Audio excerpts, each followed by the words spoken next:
Doing Kegel exercises is really important when you have vaginismus because these exercises target a group of muscles called the pelvic floor muscles, which are the muscles that are tightening when you're attempting to enter the vagina when you have vaginismus. So exercising these muscles is really important in order to learn how to control them and especially how to relax them whenever they're going to be involuntarily tightening during penetration.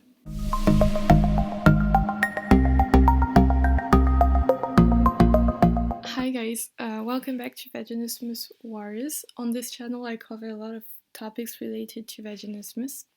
Just a quick disclaimer, I'm not a medical professional, I'm not a doctor.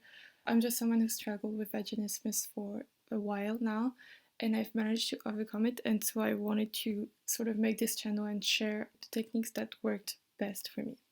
So speaking of techniques, today I'm going to be talking about Kegel exercises.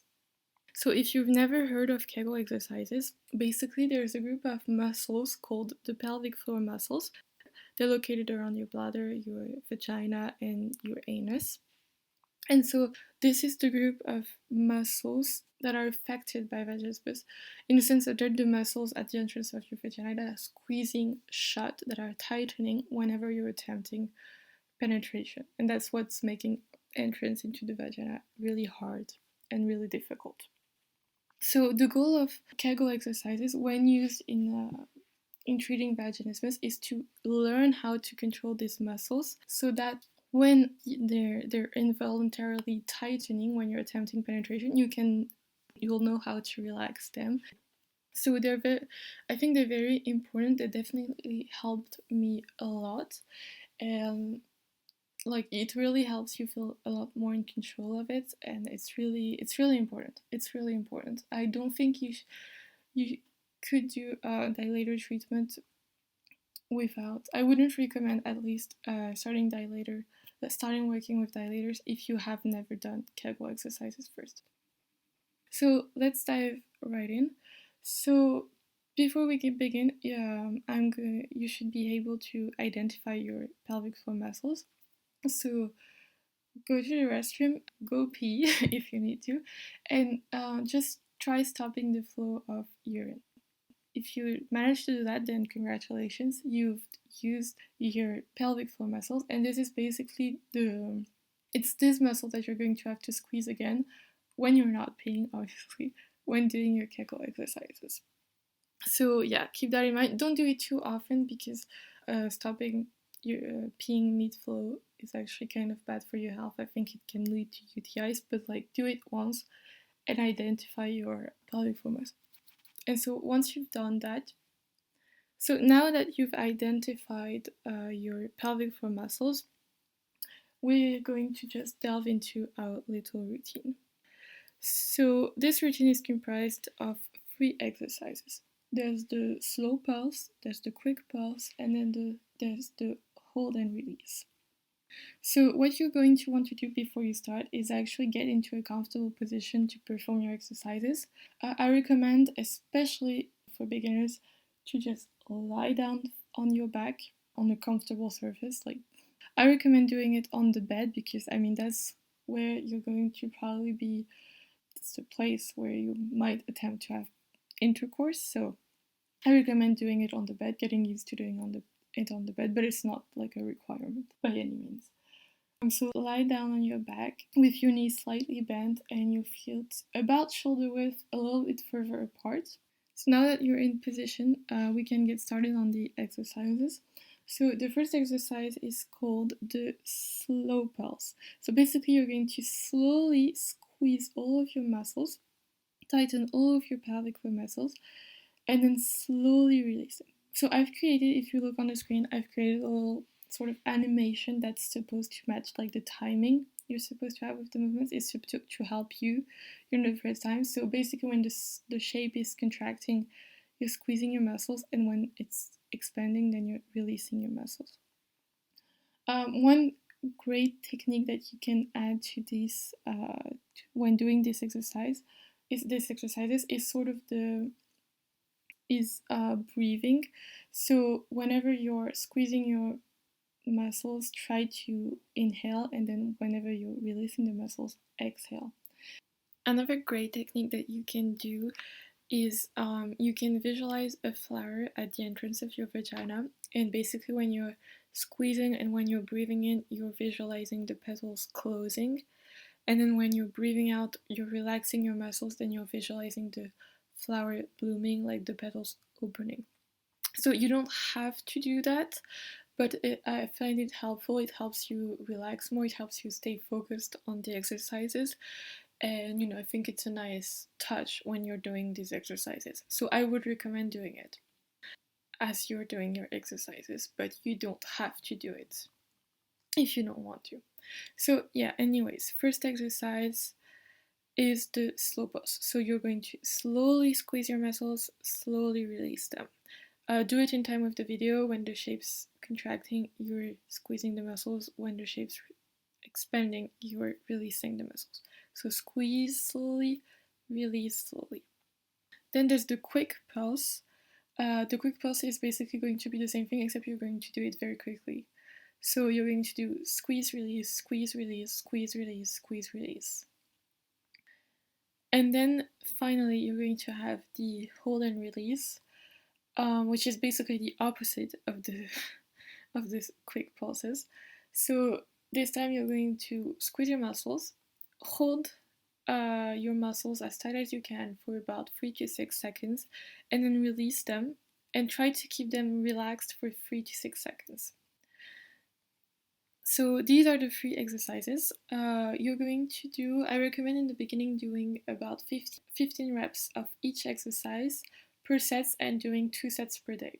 So you can do both sets back to back, like one after the other, or you can just do one in the morning, one before going to bed.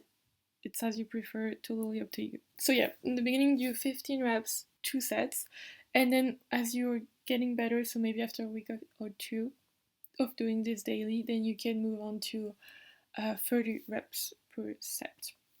And remember, the goal is always to learn how to control the muscles. So once you feel like you have a good enough handle on that, then you can do less exercises or just do them when you're practicing inserting dilators. You don't have, but I mean, that's up to you. But really, like, the goal here isn't to strengthen your muscles too much, is to learn how to control them. So you don't have to go absolutely crazy with Kegel exercises. Okay, so let's begin the routine.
congrats guys, you made it through the routine. I know it's not that easy in the beginning to know if you're doing it right, but as you're getting in more practice, then you'll learn how to really target that group of muscles. So don't worry about it. I'm proud of you for getting through this, and I hope that this video was very valuable for you. I know I covered the topic a bit quickly, so if you ever want me to do a more in-depth video into Kegel exercises like the blooming flower technique, etc., I'll be happy to do that.